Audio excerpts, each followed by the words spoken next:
حضرت سکینہ تڑپ کے اپنے باپ سے کہتی ہیں کہ مجھے 6 ماہ کے علی اصغر کی پیاس نہیں دیکھی جا رہی۔ بچے کو ہاتھوں پہ اٹھاتے ہیں اور نہر فرات کے کنارے پہنچ کے فرماتے ہیں اشک کی آنکھ سے مخاطب ہو کے،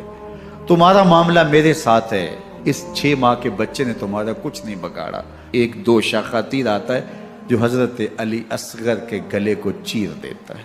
راوی لکھتے ہیں کہ وہ عام تیر نہیں تھا، جانوروں کو شکار کرنے کے لیے جو بڑے تیر ہوتے ہیں وہ 2 شاخہ تیر تھا۔ وہ گردن کو کاٹ دیتا ہے، خون بہنے لگتا ہے، گردن لٹک جاتی ہے۔ حضرت امام حسین وہ بہتا ہوا خون اپنے چلو میں لیتے ہیں اور آسمان کی طرف اچھال کے کہتے ہیں مالک حسین کی یہ قربانی بھی قبول۔ یہ تماشا لبے بام نہیں ہے، بچہ بیمار ہو ڈاکٹر جواب دے دیں، ماں باپ کے ہاتھ پھول جاتے ہیں، زندگی کی سانسیں ابھی چل رہی ہوتی ہیں لیکن ڈاکٹر کہے کہ یہ میرے بس کا روگ نہیں ہے، کہیں اور لے جاؤ، تو زندگی کا لف و نشر غیر مرتب ہو جاتا ہے۔ میں سلام پیش نہ کروں حسین ابن علی کو، 6 ماہ کا علی اصغر